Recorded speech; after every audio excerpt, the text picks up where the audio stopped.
¿Qué tal, amigos de Expreso? Bienvenidos a un nuevo episodio de Tertulia, este programa en el que usted sabe conversamos sobre los temas más importantes en la vida pública de Tamaulipas y también analizamos lo que está ocurriendo en la agenda de nuestro estado, en la agenda de nuestro país. Hoy a mi derecha presento a nuestro compañero de muchos años, director general del portal Muro Político, Arturo Rosas. Bienvenido. ¿Qué tal, Miguel? Muy buenas tardes. ¿Qué tal, Alfonso? Arturo, Mi compañero Pedro Alfonso García. es para mí un honor en estas fechas tener la compañía del licenciado Arturo Rosas, porque es parte de los miembros honorarios fundadores del periódico Expreso, y en su casi 30 aniversario es un honor compartir mesa con usted, licenciado. Muchas gracias, qué detalle. Así es, bienvenido, Arturo.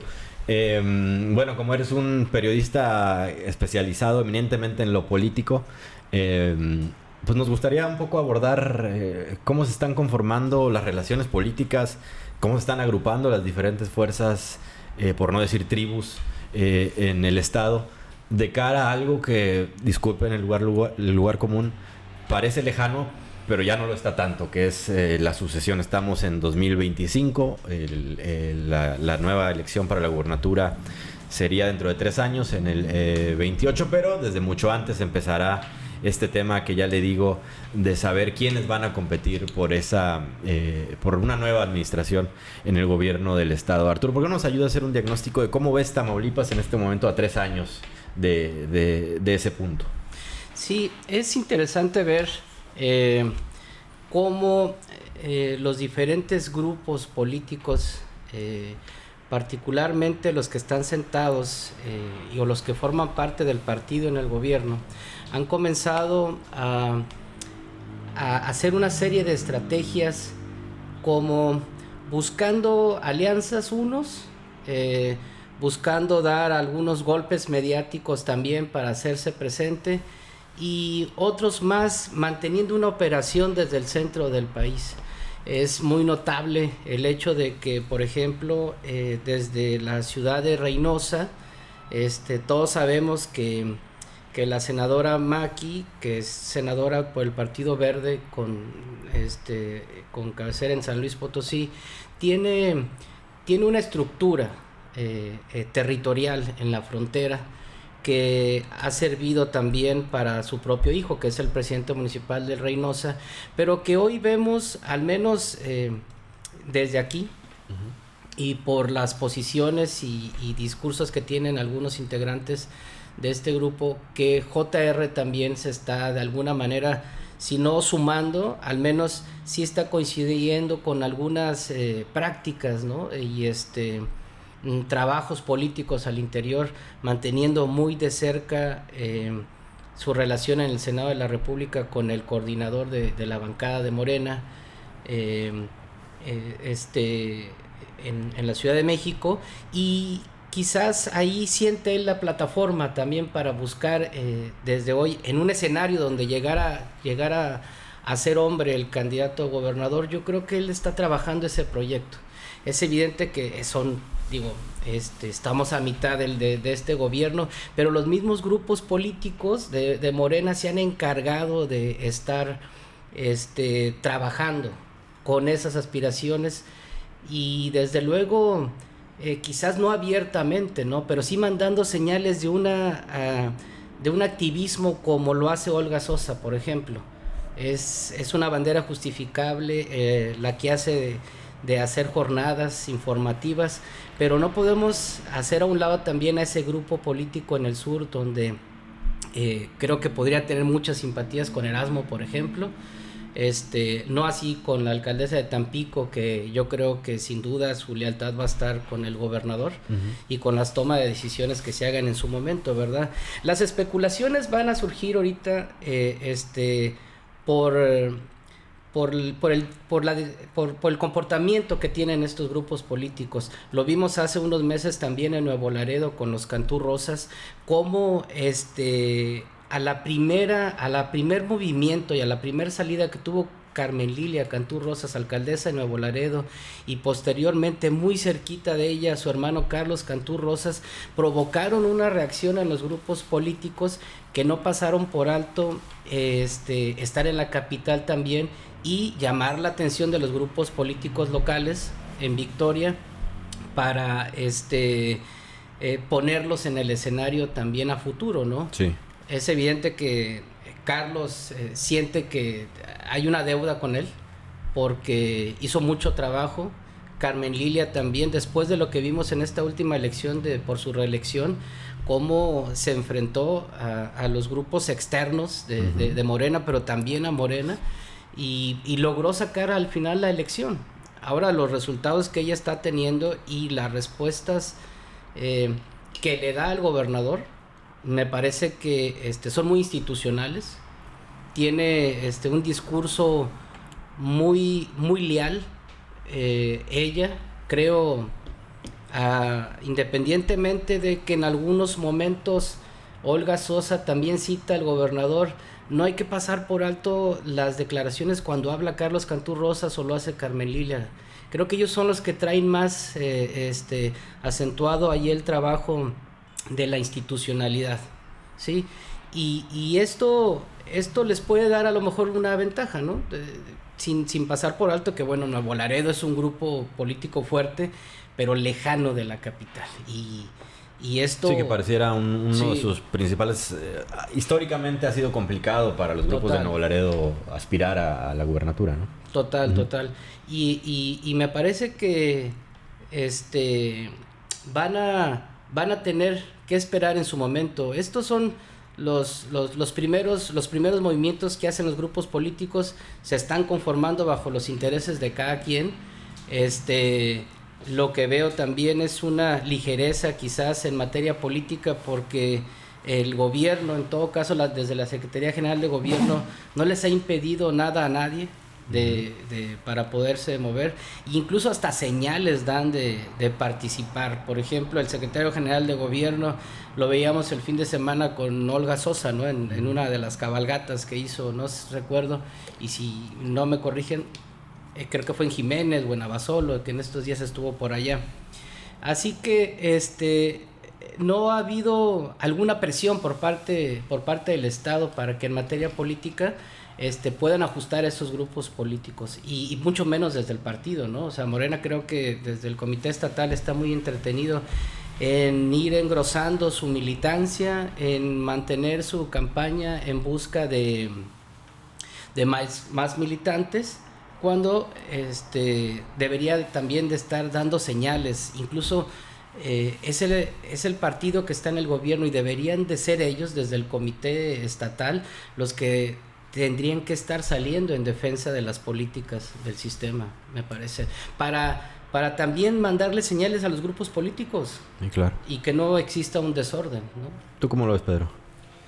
Yo, hay un aspecto muy importante que hay que tener en cuenta al momento de hablar de cómo se están conformando todos los grupos en vista de la sucesión, y es que el Estado, desde que entró en su vida democrática, podríamos decirlo que previamente, pero desde que entró en su vida democrática, que se supone que fue con la llegada de Cabeza de Vaca, en las formas tal vez no fue así, pero en la historia va a quedar grabado que así llegó a su vida democrática. Parte de que se diera fue por la división que se dio entre los grupos priistas. Desde entonces, los municipios y algunas regiones del Estado se convirtieron en bastiones de grupos políticos que, si bien en un inicio estuvieron aliados con Cabeza de Vaca, después ya no lo estuvieron, y fue lo que ha formado de cierta forma la actual geografía que tiene Tamaulipas. Vemos un Laredo de un bastión de los Cantú Rosas, vemos un Reynosa, bastión de la familia Ortiz Peña. ¿Sí? Lo fue en su momento con Mario López en Matamoros, ahora es controlado por Héctor Granados. Victoria con Lalo Gataz, que fue parte de la estrategia que sirvió para ir mermando el poder de Cabeza de Vaca. ¿Qué pasa actualmente? Si bien todos pertenecen a una 4T o un proyecto de partido único, No se ha logrado esa, como usted lo menciona, licenciado, por la falta de operación del mismo partido Morena, tanto a nivel federal como a nivel local, una sintonía, una sincronización, un lado sincronizado a la hora de la operación política, y por eso mismo vemos que hay tres figuras que se han estado moviendo. En el caso de Olga y de los Cantú Rosas han respetado más las reglas del juego. En el caso de Maqui, la alianza Maqui, José Ramón Gómez Leal no lo ha hecho, pero también se debe a la intromisión que se ha dado de otras partes. Por ejemplo, es muy evidente la alianza que hay actualmente entre Maqui Ortiz y José Ramón con el actual líder del Senado, Adán Augusto López, que fue en el sexenio anterior fue secretario de gobierno. Y es en este tipo de situaciones en las que está navegando el gobierno del doctor Américo Villarreal y encara la sucesión. Me genera curiosidad y lo acaba de mencionar también el licenciado, el tema de Tampico. Si bien en una parte son aliados de Olga Sosa, se encuentra el gobierno de Mónica Villarreal, que podría ser un factor de decisión, que ya lo ha sido. Hay que recordar las elecciones anteriores. Tampico ha sido una zona estratégica para los resultados electorales, y es más o menos el panorama que se pinta. Es complicado, y como lo mencionó también el licenciado, es urgente la operación política, tanto del partido Morena, y como lo que no se ha visto también por parte de la Secretaría de Gobierno de Héctor Villegas, el Calabazo, pero también los partidos de oposición han estado muy sentados en sus laureles. Y por ejemplo lo acabamos de ver ayer, que saliera Cabeza de Vaca a mencionar la situación de su libertad, prendió los focos rojos en todos lados, además de por lo que se ha vivido con él, es por la falta de liderazgos que tiene actualmente el PAN. Tiene ahí metido todavía Cabeza de Vaca, el cachorro, que no aporta absolutamente nada al partido. Y hay otras figuras, como lo es el exalcalde Chucho Nader, que actualmente ahora es diputado, que se ha mantenido muy distante del PAN. Vemos a un Truco Verástegui buscando, de cierta forma, controlar una parte del PAN, pero pareciera que no hay un liderazgo real, y pareciera que Cabeza de Vaca todavía tiene la esperanza de que se siga manteniendo su figura como la figura vigente de la oposición y del PAN. Sí, y que de alguna manera lo es, ¿no? Por la debilidad de los otros actores que mencionas, pues es la única figura visible en la oposición. En un momento vamos a ir a la oposición, pero me gustaría terminar de redondear el tema de Morena, de la 4T, que a final de cuentas, bueno, pues por la vigencia política que tiene, pareciera que es el favorito para retener la gubernatura. Entonces me gustaría terminar de redondear el tema del oficialismo. Hablaban un poco ahorita de lo que ha hecho o no ha hecho el Calabazo, que a final de cuentas, y esta es una opinión mía, pues no creo que represente de manera alguna la visión que tienen en Palacio de Gobierno sobre la sucesión, ¿no? Me parece que es un secretario general de gobierno que en ese sentido no representa para nada la postura política del gobernador. Yendo más allá, ¿ustedes han visto, han notado en estos últimos meses, desde Palacio de Gobierno, más claramente desde el gobierno del estado, desde el gobernador, alguna línea política, algún mensaje, alguna señal, o más bien, y esto es lo que yo creo, ustedes me van a decir, que ha dado esto que decías tú hace un momento, libertad de que quien esté interesado levante la mano? Sí, al menos es el mensaje, bueno, es la señal que se ve, ¿verdad? Y quizás literal no es así. Sí, claro. Pero hay quienes ven que este cambio de régimen, ¿sí? Que se está viviendo, de alguna manera ha permitido ese nuevo estilo de política, ¿sí?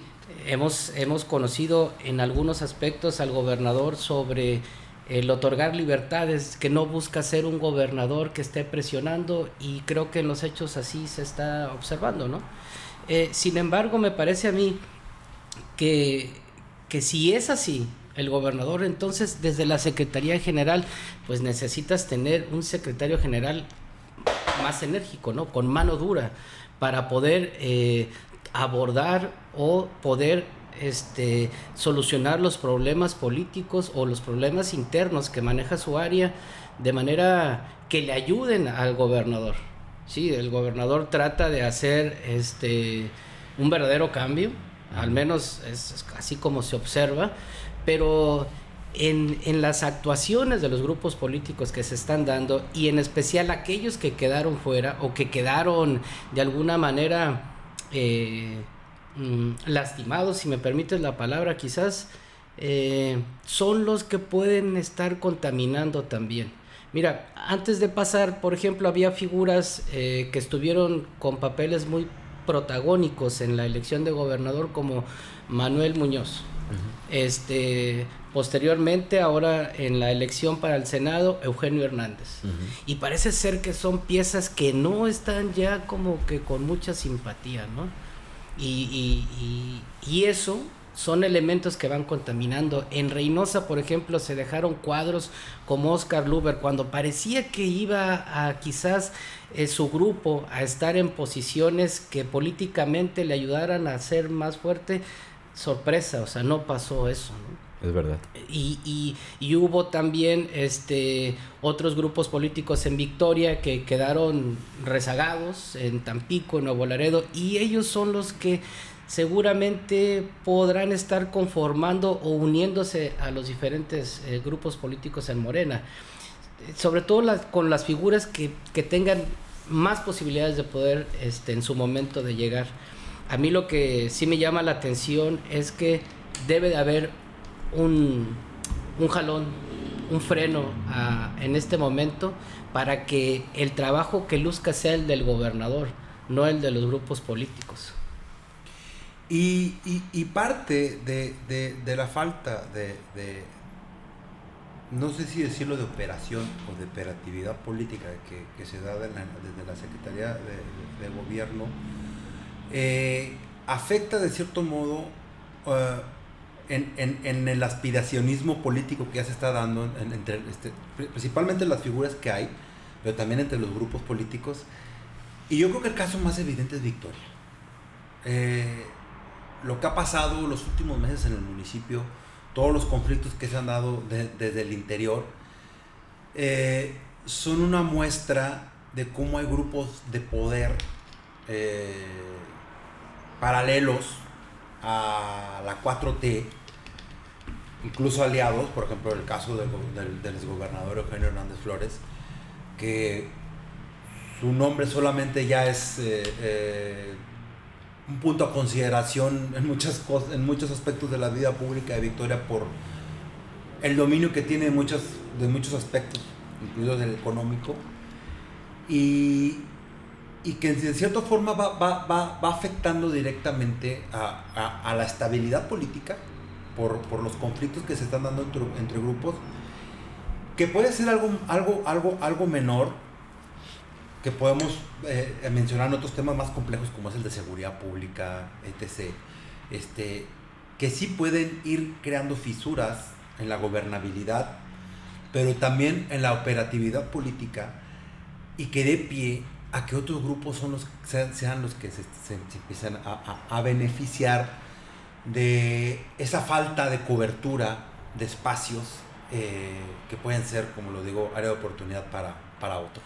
Y me atrevo a decir, o sea, puedo prolongar un poco más, ahí viene la elección judicial. Ese puede ser también otra área de oportunismo para los grupos que están acostumbrados a operar, y principalmente que es lo más que aqueja en algunas situaciones políticas el día de la elección.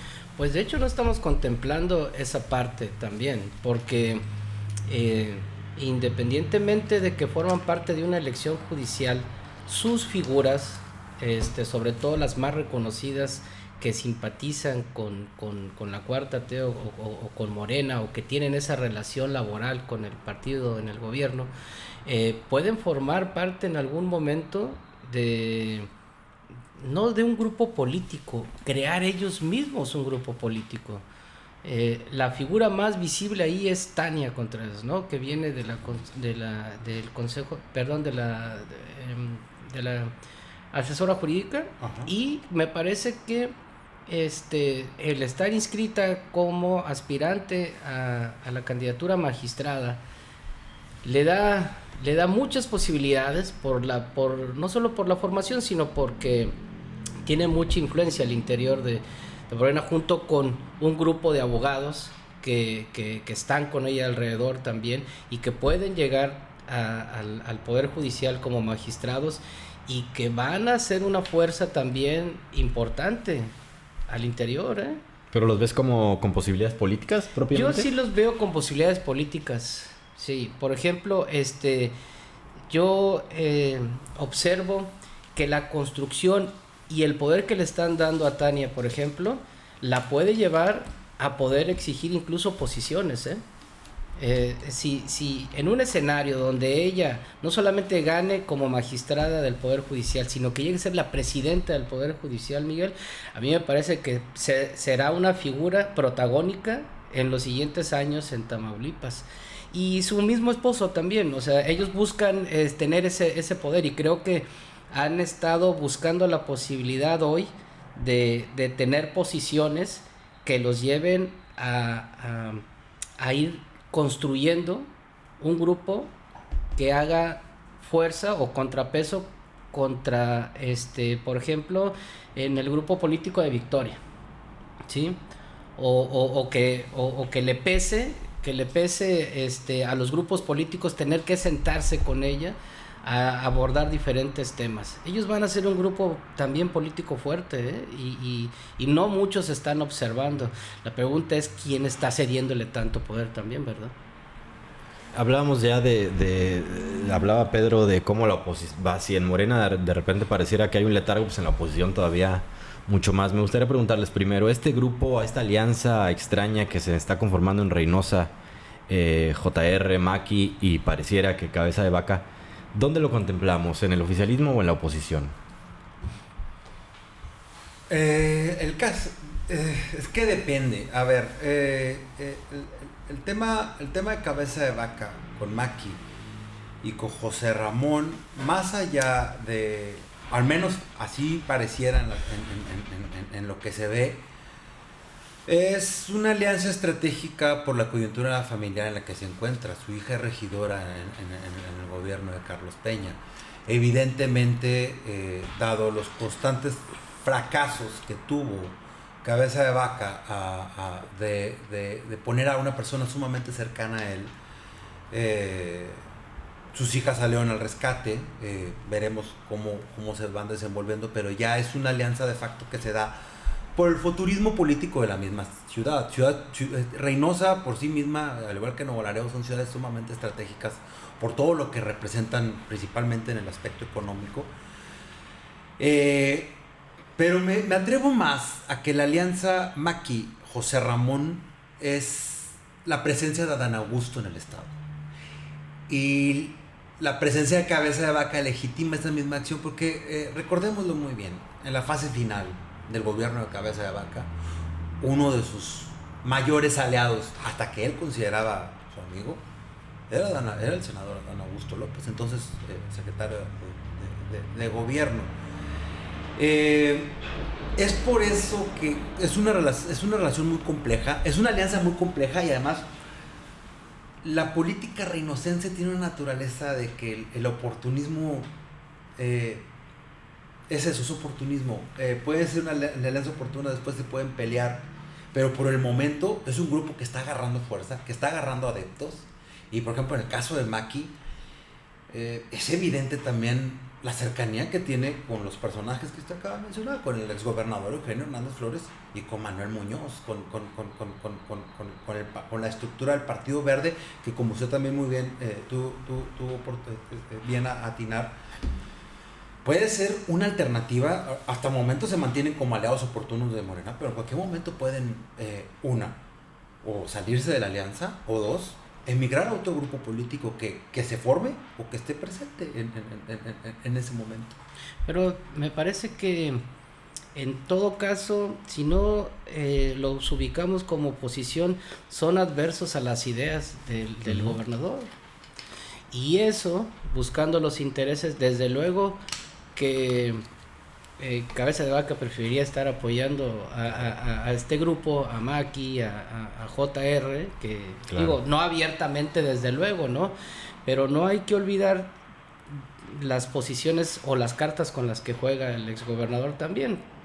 También con Guadalupe Acosta, que va a crear un partido político, teniendo el control del PAN estatal, en fin, tiene muchas maneras en cómo moverse, las influencias que todavía le quedan a nivel nacional dentro de su partido, pero creo que sí son adversos a las ideas. Ellos no la van a jugar con el gobernador, ellos no quieren, yo no creo, yo no lo veo así, y creo que en todo caso le van a medir también junto con Maki. Maki ya se ha encargado de sonreírle al exgobernador y ha sido la que más lo ha traicionado. Es la que Ha más traicionado a él, ha traicionado a Gerardo Peña, y no se llega a cachorro, ¿no? Pues, o sea, los madrugó a todos cuando ella quiso. Entonces, yo creo que ahí hay que tener las reservas para estar observando lo que va a pasar. En el anecdotario, Maki fue la que en su momento le sugirió a Cabeza de Vaca que se decidiera por Chuma. Y creo que no pasaron ni 2 meses y sacaron aquel video de la Comapa donde... La Comapa estaba guardando dinero, ¿no? Sí. Sí, recuerdo. Ahora, dado este panorama que, digo, como ustedes lo pintan, pues no luce sencillo, es decir, tiene sus complicaciones, sus misterios de aquí a dentro de 3 años. ¿Ven un riesgo de fractura al interior de Morena de aquí a la sucesión? Bueno, es que por la posición que juega el partido y con toda la fuerza que mantiene todavía y que viene arrastrando con ese punch que ha jalado desde la última elección todavía, que vio cómo se creció, evidentemente como pasó en su tiempo en el PRI, al interior de Morena, en todo caso hoy en día es donde más se van a dar las fracturas y es donde más deberá haber esa operación política, sobre todo para conciliarse entre los grupos, porque si no van a ir minando poco a poco en cada una de las elecciones la posibilidad de ir perdiendo el poder, y entonces podríamos ver que quizás no en este sexenio, quizás todavía le quede fuerza para el segundo, pero uno más ya va a ser difícil. Yo creo que entonces ahí ellos en ese periodo se van a estar encargando por su hambre de poder al interior de los grupos políticos, creo que se van a estar encargando de minar. Digo, porque visto así, no me imagino yo una fotografía en el 27 de Maki Ortiz levantándole la mano a Olga Sosa o Carmelilia Canturrosas, ni se diga al revés, ¿verdad? Tampoco a JR. Es decir, se antoja difícil que estos dos grupos, que tú lo has dicho bien, Arturo, evidentemente son políticamente adversos, pues se reconcilien de aquí a la elección, o no sé ustedes cómo lo ven.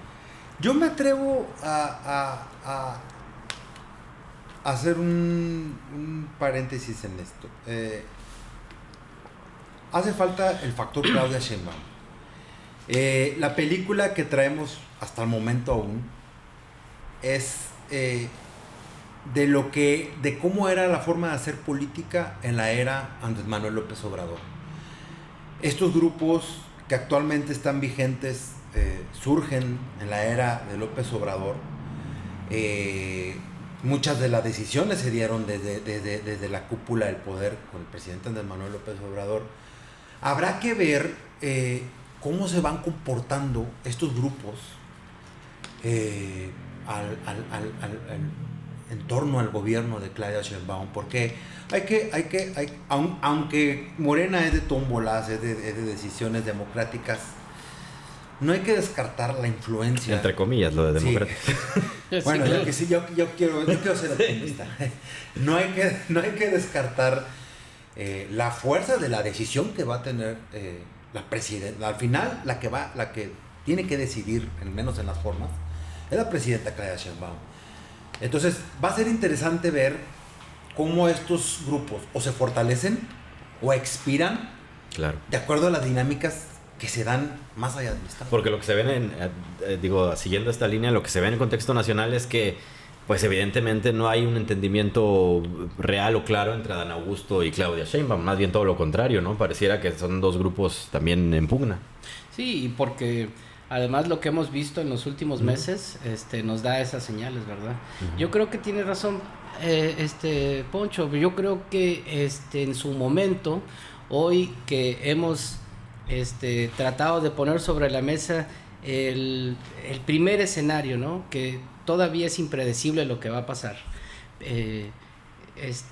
Creo que la presidenta y su grupo político no se va a quedar callada. Yo creo que va a tener, como en su momento lo hizo López Obrador, el mando y la última decisión también, junto con el gobernador seguramente, de consensar quién podrá ser la candidata o el candidato, e incluso los candidatos, porque vamos a recordar que nos espera también una elección federal y una elección local, ¿no? La del 27, que va a ser muy importante, que también yo quería pasar por ese punto. Mucha de la discusión en torno al 28 pues va a iniciar antes, porque en el 27 hay muchas posiciones en juego que se van a poner sobre la mesa para negociar otra vez. Las alcaldías, por ejemplo, va a ser el último año en el que, bueno, si se aprueba la reforma propuesta por la presidenta, va a ser la última elección en la que los alcaldes y los legisladores van a poder competir por una reelección. Entonces también va a ser interesante ver cómo se acomodan las fichas en el 27. Y habría que ver si no les indican desde ahora que te puedes reelegir, pero ya no queremos que te reelijas. Como principio de partido, puede pasar, digo, todo está en el aire, pero puede pasar que por principios digan en Morena, tú ya no te reeliges. Y ese es el antídoto que está inyectando la presidenta, y es la primera criba que se va a dar de grupos de poder. Porque si bien esta dinámica había propiciado la creación de bastiones, el más evidente de todos del nepotismo, de conductas déspotas, etc., pues es el caso de Reynosa, por cómo se entregó esta feta, y ya prácticamente tienen 12 años, va para 12 años. Que ahí sí, según entiendo, leyendo la iniciativa de la presidenta, la traba para el nepotismo, la provisión del nepotismo, esa sí entra en el 27, es decir, ya en el 27 no van a poder competir hermanos, esposos, esposas, hijos. Por ejemplo, en el caso de Reynosa, que se hablaba mucho de que hay un plan ahí, y yo no sé qué tan cierto sea, de que Carlos se case y entonces su esposa tome el relevo ahí su próxima esposa tome el relevo en la alcaldía. Bueno, esto no se podría. Tampoco quienes quieran, insisto, dejar como candidatos hijos, hijas, sobrinos, primos. Así es. Ya no se va a poder. No. Sí, es uno de los candados que me parece hasta justo, ¿no? Claro. Porque forma parte de los históricos reclamos que han tenido los que han perdido, no solamente al interior de los partidos políticos, sino también de la misma oposición, y ha sido una historia que todavía la contábamos recientemente también con Acción Nacional, cómo estaban compuestas las posiciones, a quién se las estaban entregando, así que no es una cosa tampoco exclusiva, ¿no? O sea, de Morena. Creo que la decisión que está tomando y que se va a discutir en el legislativo me parece que es una buena señal, y ese forma parte de ese cambio de régimen que estábamos viviendo en el país. Ya para ir terminando y para cerrar con el tema de la oposición que ya mencionábamos, ustedes lo han dicho, el PAN evidentemente está pues en un periodo muy complicado de su etapa democrática en Tamaulipas, pero los demás están peor. Es decir, el PRI está en una etapa pues ya en una fase casi de extinción. A mí me llama la atención un poco lo que está haciendo Movimiento Ciudadano. Me llama la atención en el sentido de que me causa curiosidad de saber si va a lograr por fin consolidarse como una alternativa real política, o va a seguir navegando ahí en la indecisión. ¿Ustedes cómo ven a estos dos actores? Pues mira, comenzando con la última parte de tu comentario, creo que Movimiento Ciudadano es el único partido que se ve en crecimiento. Me parece que trata de transmitir una estrategia, quiero pensar que es clara, porque sus objetivos no solamente es armar con cuadros jóvenes, como ha sido el perfil de este partido político, sino llevarlos a esos cuadros jóvenes a que hagan estructura, que en su mayoría ellos tienen liderazgo en sectores empresariales, en las colonias, y creo que van empujando, poniéndose de acuerdo. El mismo Comité Estatal de Movimiento Ciudadano está conformado por dos corrientes al interior de Movimiento Ciudadano, y están conciliando los proyectos, están poniéndose de acuerdo los principales líderes de cómo ir creciendo, ¿no? Ahora, los resultados y realmente las estrategias, si funcionan, pues nos vamos a dar cuenta el 27, cuando no solo observemos si crecen en votos, sino también en posiciones. Si Movimiento Ciudadano llega a crecer y gana en una elección local 2 distritos por mayoría, podemos ver hasta 5 diputados de Movimiento Ciudadano por primera vez en el Congreso del Estado, o hasta 6 diputados. Entonces eso te pinta más o menos por los acuerdos que están tomando y por las señales que ellos mismos están haciendo, que es el único partido que crece. En Acción Nacional no hay un rumbo todavía definido. Seguimos viendo que Acción Nacional sigue cooptado por un grupo político, es el que está mandando al interior.